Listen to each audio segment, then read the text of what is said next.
Interview की preparation कर रहे हो या साइट पे जाने वाले हो, ये वीडियो देख लो। काफी इंटरव्यू क्वेश्चन प्रैक्टिकली आपको बताने वाला हूं। सबसे पहला इंटरव्यू क्वेश्चन जो एचसीसी में पूछा गया था, वो पूछा गया था कि इंडिया में कितने सिस्मिक जोन है। अभी सिस्मिक जोन क्या है, कौन सा ऐसा एरिया है जहां पे काफी ज्यादा अर्थक्वेक आता है। तो 4 जोन में उसको डिवाइड किया है। ये सामने जो आप मैप देख रहे हो इंडिया का, जो सबसे ज्यादा लाल है वो मतलब कौन सा जोन है जहां सबसे ज्यादा अर्थक्वेक आता है। तो वहां के ब्रिज या वहां की बिल्डिंग उसी हिसाब से डिजाइन होती है। तो जोन 5, जोन 4, जोन 3, जोन 2, ये 4 जोन है। इनसे डिफरेंशिएट किया गया है कि कहां कहां अर्थक्वेक आता है। तो आपको इंटरव्यू में यही बताना है कि 4 जोन होते हैं, और मतलब जो जोन 5 है वो ज्यादा ऐसा एरिया जहां पे अर्थक्वेक आता है। तो 1-2 नाम आप लर्न कर लेना। ये 4 सामने आप देख रहे हो, नाम भी मैंने आपको दिखा दिए। और ये आईएस कोड 1893 पार्ट 1 2002 में मेंशन है, वो आईएस कोड भी देख सकते हो। अगला क्वेश्चन पूछा जाता है, ऐसे ही 15 क्वेश्चन आज आपको मैं बताने वाला हूं। जो मैक्सिमम स्पेसिंग होती है चेयर के बीच में, चेयर क्या होगी, अभी 2 जो मैश होती हैं, हमारी जाली होती हैं, सरिया होता है, दोनों को एक दूसरे को दूर रखने के लिए, भले वो फुटिंग में भले वो स्लैब में है, हम एक चेयर, एक स्टील का बार यूज करते हैं बेंड करके ऐसा कुछ। तो उस चेयर की मैक्सिमम स्पेसिंग कितनी होती है, तो कम से कम मतलब 1 मीटर से ज्यादा आपको कभी नहीं करनी है। मतलब 1 मीटर रहेगी, उससे कम भी दे सकते हैं अगर हमारी जाली लपक रही है जहां जैसा डिजाइन में कहा है। तो घर पे बैठ के अगर सीखना चाहते हो कि आरसीसी ब्रिज को डिजाइन कैसे किया जाता है और प्रैक्टिकली काम कैसे किया जाता है, तो ये कोर्स आपकी हेल्प करेगा। तो RCC bridge combo course design और प्रैक्टिकल नया बैच आ चुका है। सॉलिट्यूड एजुकेशन इंस्टीट्यूट आपके लिए कोर्स लेके आया है, जिसमें आपको दोनों चीजें सिखाई जाएंगी। डिजाइन, मैनुअल कैलकुलेशन और स्टैट प्रो की हेल्प से कैसे डिजाइन करते हैं वो बताएंगे।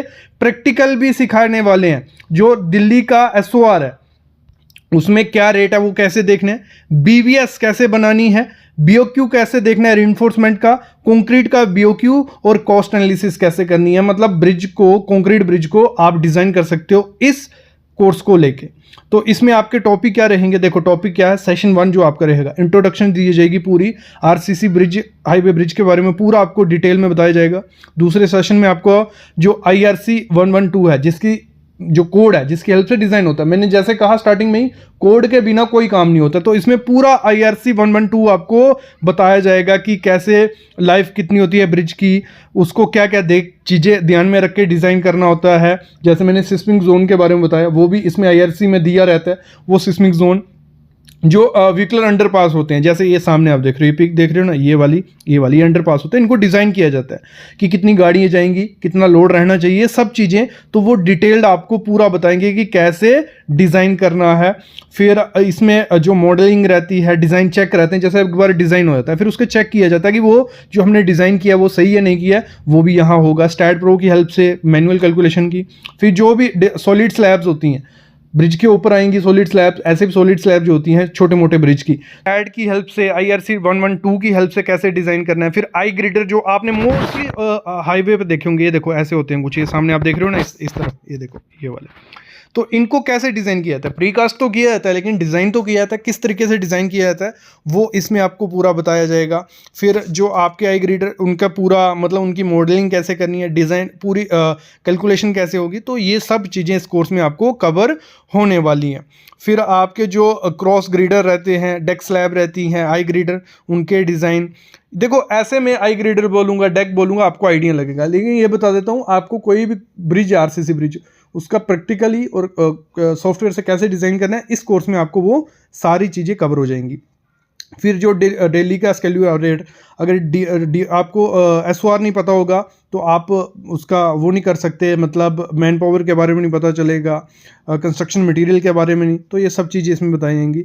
सॉलिड स्लैब का बीओक्यू, बीवीएस, रेट एनालिसिस कैसे करना है, व्हीकलर अंडरपास का, मतलब सारा चीज़ें इस कोर्स में आपकी कवर होने वाली हैं। तो ये कोर्स बहुत इंपॉर्टेंट है। पायर के बारे में उसका बीओक्यू, बीवीएस, रेट एनालिसिस, तो लाइफ टाइम वैलिडिटी इस कोर्स में आपको मिल रही है। मतलब आपके पास अगर वीडियो लेक्चर आ गए तो आपके पास हमेशा पड़े रहेंगे, आप कभी भी रिवीजन कर सकते हो। वैलिड आईएसओ सर्टिफिकेट मिलेगा जो आपको इंटरव्यू में काम आएगा, आपके कॉलेजेस में काम आएगा। रेगुलर डाउट सॉल्विंग सेशन रहेंगे, प्रैक्टिस के लिए material, data, PDF, excel sheet, हर चीज़ आपको मिलने वाली है। तो ये सर्टिफिकेट कुछ ऐसा रहेगा, देखो जिस पर पूरा मेंशन है कि आपने आरसीसी ब्रिज डिज़ाइन सीखा है, इतने से इतने लेके ये उसमें कवर हुए हैं। जब इंटरव्यू में बैठोगे इसमें से क्वेश्चन आएंगे। देखो डिज़ाइन का अलग से आपको सर्टिफिकेट मिलेगा, ब्रिज का अलग से। तो बहुत बड़ी बात है। जब आप इसका प्राइस देखोगे तो आप शॉक हो जाओगे, इस प्राइस में आपको ये मिल रहा है। 10,000 रुपये एक्चुअल प्राइस है, 3 दिन का ऑफर रखा जा रहा है, 80% ऑफ है। तो 1999 में ये कोर्स आपको मिलने वाला है। इसके लिए बस आपको कुछ नहीं करना है, ऐप को डाउनलोड करना है। डिस्क्रिप्शन में मैं लिंक डाल दूंगा, भले प्ले स्टोर से करो भले iOS से करो। जैसे डाउनलोड करोगे तो आप ये कोर्स पा सकते हो। तो कोई डाउट है, ये सामने फ़ोन नंबर है, मेल करो, कमेंट करो।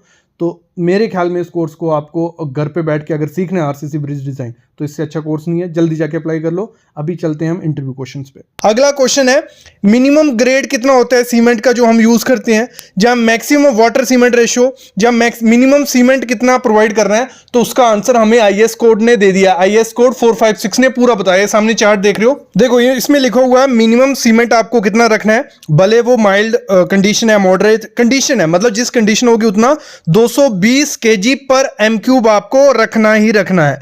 और मैक्सिमम वाटर सीमेंट रेशियो क्या होगी कि कंक्रीट में कितना पानी डालना है, तो 0.6, 0.65, 0.45। तो ये पूरा मेंशन है, IS कोड 456 पढ़ लोगे तो आपको मिल जाएगा कि ग्रेड कौन सा कंक्रीट का। तो अगर प्लेन PCC है या RCC है, कितना कितना रखा है सारा मेंशन है। और जिसको IS कोड चाहिए होगा वो मिल जाएगा, हमारे टेलीग्राम ग्रुप में डाल दूंगा। अगली चीज है जो साइड रीइंफोर्समेंट होती है। हमारा जो बीम होता है, आपने देखा होगा जो साइड बार भी बोला जाता है, साइड रीइंफोर्समेंट भी बोला जाता है।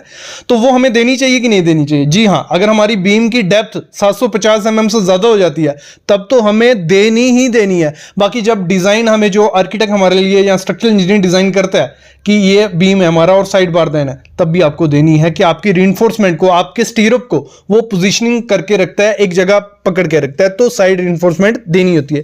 ये भी हमें IS कोड में बताया हुआ है। अगला IS कोड में क्वेश्चन पूछा गया था, पूछा भी जाता है आप लोगों से कि जब हमारा 36 mm से बार बड़ा हो जाता है, ठीक है, स्टील बार, तो उसे हमें लैप करना चाहिए कि नहीं करना चाहिए? जी हाँ, लैप करना होता है। काफी लोग इसका आंसर देते हैं नहीं, वहां हमें उसको बेल्ट करना है या कपलर लगाना है, वो करना है, लेकिन साथ ही साथ आपको लैप भी करना है। IS कोड ने दोनों चीजें कही है कि आपको क्या करना है, लैप भी करना है। अगर कंडीशन खराब है कि वहां पे बेल्ट वगैरह नहीं कर सकते तो वहां लैप कर सकते हो। तो आंसर हम लोग देते हैं नहीं, वहां हमें बोला होता है कि बेल्ट करना है, तो ये आंसर नहीं देना है। IS कोड ने ये मेंशन किया, ये पढ़ के इंटरव्यू देना है आपको। नेक्स्ट चीज है, देखो नेक्स्ट इंटरव्यू क्वेश्चन है, कोई भी बिल्डिंग है, जहां कोई भी ब्रिज है, किसी भी चीज को हम जब डिजाइन करते हैं तो फायर रेजिस्टेंस देते हैं कि आग को वो झेल सके। तो उसके लिए कवर बहुत इंपॉर्टेंट होता है कि हमारी आग अगर सरिये तक पहुंच गई तो दिक्कत आने वाली है। तो क्लियर कवर हमें कितना रखना होता है? अगर हमें 1 घंटे को आग को रोक के रखना है कि वो जो स्ट्रक्चर है 1 घंटा झेल सके आग को, तो हमको सिंपली सपोर्टेड बीम में तो 20 mm कवर देना होता है। और कंटिन्यूस बीम है तो उसमें 20 mm। ये मेरे को कहां से आइडिया लग रहा है? ये मेरे को आइडिया लग रहा है IS कोड ने हमें बताया, IS 456 ने सब कुछ हमें बताया हुआ है। ये सामने आप देख रहे हो, अगर बीम है या स्लैब है या रिब्स है तो उसमें कितना क्लियर कवर देना होता है कि हमारा जो बिल्डिंग है, जो स्ट्रक्चर है, फायर रेजिस्टेंट हो जाए कुछ लिमिट तक। क्योंकि इतनी कोई चीज ऐसी नहीं है कि उसकी लिमिट नहीं है, तो कितने लिमिट तक आपको उस बिल्डिंग को फायर रेजिस्टेंट बनाना है, उस हिसाब से हमें क्लियर कवर देना होता है। और IS कोड 456 ने हमें ये भी दिया हुआ है कि अगर कंडीशन माइल्ड हो, मॉडरेट हो, जहां मतलब जैसे पानी में हमें जो कवर ब्लॉक है उसका ज़्यादा मोटा रखना पड़ता है, तो उस हिसाब से उसने कहा है कि माइल्ड नॉर्मल, अगर वहाँ पे मॉइस्चर वगैरह नहीं है, कोई दिक्कत नहीं है, तो 20 mm कवर दे सकते हो। जैसे मॉडरेट हो जाएगा 30 mm, एक्सट्रीम कंडीशन में जैसे पानी में, फुटिंग में, तो 75 mm हमें कवर देना होता है। तो ये IS कोड ने हमें पहले ही मेंशन किया। अगली चीज़ है जो कंक्रीट के सैंपल हम करते हैं क्यूब टेस्ट के लिए, कंक्रीट टेस्ट स्ट्रेंथ चेक करते हैं, तो कितने क्यूब भरने होते हैं ये भी हमें IS कोड ने बताया हुआ है। 1 से 5 mm अगर m³ कंक्रीट होगा तो एक सैंपल में हमें 6 नग भरने होते हैं। मतलब 3 हम 7 दिन पे करते हैं, 3 हम 28 दिन पे, और 6 से 15 m³ होगा 2 सैंपल, 16 से 30 3, और 31 से 50 4। तो इस तरीके से हम करते हैं। ये भी IS कोड ने हमें बताया हुआ है। अगली चीज हमें IS कोड कहता है कि जो आपको स्लम रखना होता है, स्लम टेस्ट करते हैं हम, वर्केबिलिटी चेक करते हैं कंक्रीट की, तो कितना होना चाहिए? देखो हाई स्लम्प हमारा 100 से 150 होना चाहिए जब हम बूम प्लेसर से कंक्रीट करते हैं, मतलब बड़ी बड़ी बिल्डिंग है तो टीएम को बीम प्लेसर लगाया जाता है तो फेंका जा रहा है कंक्रीट, तो उसके लिए स्लम्प ज़्यादा चाहिए होता है, स्लम्प ज़्यादा नहीं होगा कंक्रीट जाम हो जाएगा। तो 100 से 150, मॉडरेट कंडीशन है तो 75 से 100, मीडियम है 50 से 100। तो इस तरीके से स्लम्प वैल्यू भी हमें आईएस कोड ने कही है। तो आईएस कोड 456 पढ़ के ही जाना इंटरव्यू में क्वेश्चन पूछने के लिए। मोस्टली फ्रेशर से जो इंटरव्यू क्वेश्चन पूछे जाते हैं आईएस 456 है, तो इसको बिना पढ़े अगर आप वहां गए तो आपको दिक्कत आने वाली है। इसी में से इंटरव्यू ने क्वेश्चन पूछा कि अगर आपकी साइट पे M30 मतलब 30 mm का कवर नहीं है, आपको डालना 30 mm का है, 25 mm का कवर पड़ा हुआ, क्या डाल सकते हो? तो आंसर देना है नहीं। आपको कभी भी जैसे 30 mm का कवर डालना है, उससे कम का कवर नहीं डाल सकते। 10 mm ज़्यादा डाल सकते हो, 40 mm वाला कवर डाल सकते हो, लेकिन 30 mm से 25 mm या 20 mm का कवर नहीं डाल सकते। एक टॉलरेंस होती है, लेकिन ये माइनस में टॉलरेंस नहीं है, प्लस में टॉलरेंस होती है। और टॉलरेंस कितनी होती है स्ट्रक्चर में, वो भी आईएस कोड 456 में बताया हुआ है। तो जल्दी जाके आईएस 456 भी डाउनलोड करो, और ये जो मैंने आपको कोर्स बताया ये भी आपको काफ़ी हेल्प करेगा आगे बढ़ने में, तो इसको भी ज्वाइन करो, इसका भी डिस्क्रिप्शन में लिंक है।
एक कॉम्प्लीमेंट्री क्वेश्चन दे देता हूं जो इसमें वो एफकॉन में पूछा गया था कि जो कंक्रीट का कवर होता है उसकी स्ट्रेंथ कितनी होनी चाहिए, आप यूज करते हो स्ट्रक्चर में, तो उसकी स्ट्रेंथ सेम स्ट्रक्चर की जितनी स्ट्रेंथ है लगा लो। M30 ग्रेड कंक्रीट हम बीम में या कॉलम में यूज कर रहे हैं, तो उस बीम कॉलम में M30 ग्रेड का ही आपका कवर होना चाहिए, कंक्रीट के कवर उतनी स्ट्रेंथ होनी चाहिए। भले पीवीसी का लोगे तभी भी उसकी उतनी स्ट्रेंथ होनी चाहिए। तो